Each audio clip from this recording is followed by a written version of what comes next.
There's one word, it is the most underused and underrated word in all of marketing, and that word is relevance. I talk about this a lot in my content, and the reason why I think relevance is such an important word that we need to be centering very specifically our content, our organic content around, is because the more connective, you have to think of like connective tissue. If we have something that we're putting out like a podcast or a YouTube video or social media content, and we're trying to use that, which we should be trying to use that to reach our customers, we have to create these relevancy points, and I call it connective tissue, to make sure that we can latch onto our customer and then bring them in, and they become part of our system. They become part of our world, and we can do that by creating relevance. So I have this statement up here: quality or state of being closely connected or appropriate, and that's the word relevance.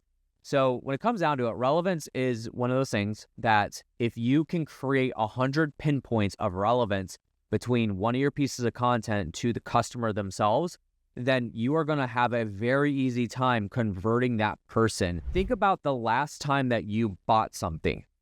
I don't care what it was. Maybe it was a Lego set. Maybe it was food. Maybe it was lunch that you bought today.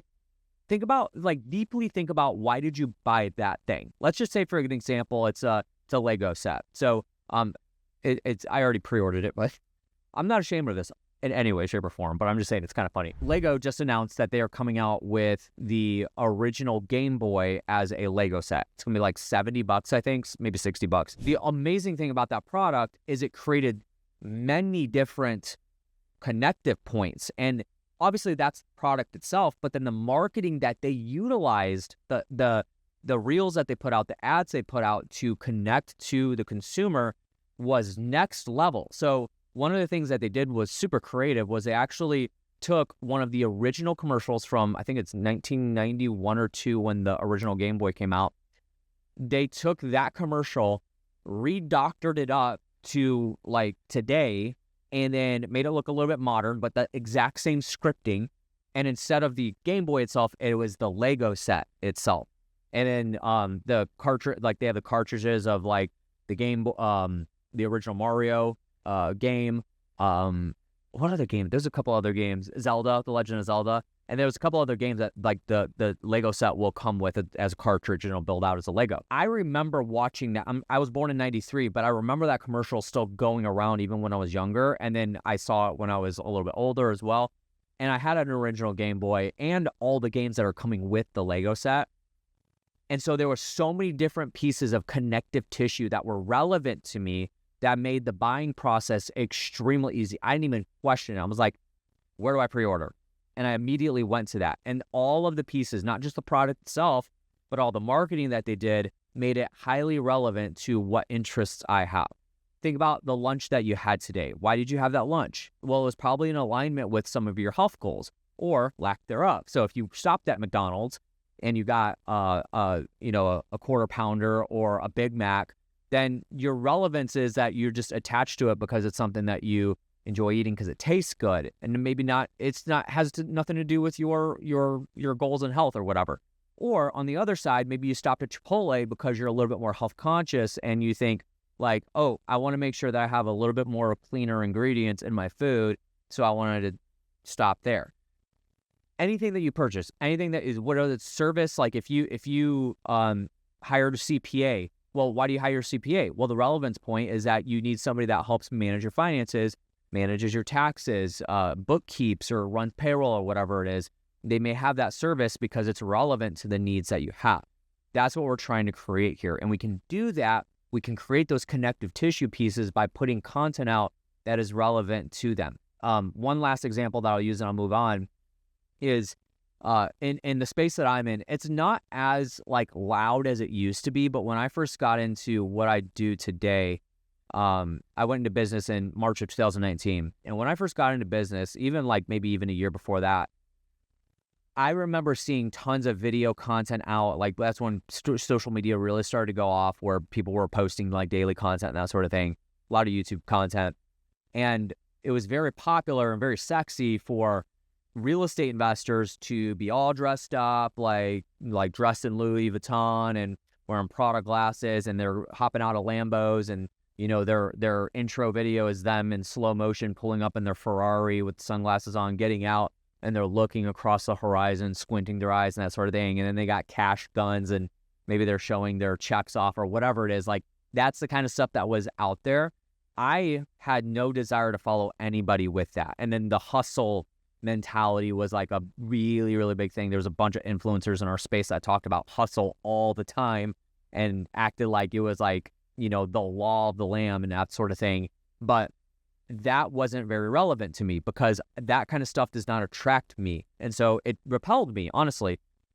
But it did attract a lot of people because there's a lot of people that are attracted to those things. And that's another word that you could use as attracting. But the Ferrari pulling up with the cash, the dressed up in the Louis and that sort of thing, all of those created relevancy points to their specific demographic, but it repelled demographics that weren't relevant to them, if you get what I'm saying, which marketing needs to work both ways. So the only thing that I would say they did right, those type of people, is that they were attracting something and someone and people in an audience that wanted that kind of lifestyle, but they did a really good job of repelling the people that didn't want that lifestyle, which I was one of them.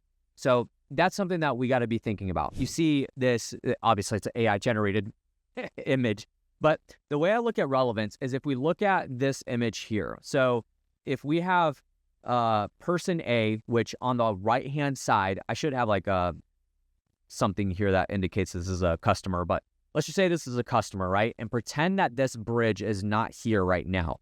Customer A is on this island, and then we are over here. No, actually it's flip-flop. I'm so sorry. This is us, the one person, and then these are our customers lined up, okay? So these are people that are lined up right now. Let's pretend this bridge is not here. So on the left-hand side, we got our customers, people that are lined up at the moment, and we are on this island here with our service, with our product, and that sort of thing. These people are looking around for an answer to their problem. So maybe it's not a problem. Maybe it's just a desire or a guilty pleasure or something like that, or it's a product that they want. It's a service that you have that they don't know about yet, and this bridge is not here. Imagine this river is running through underneath that bridge, and it's a roaring rapid.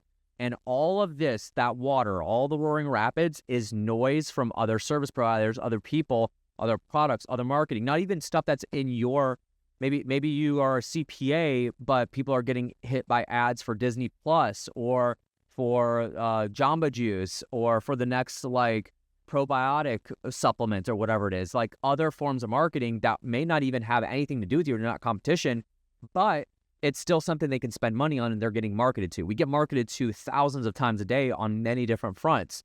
So that's what this represents.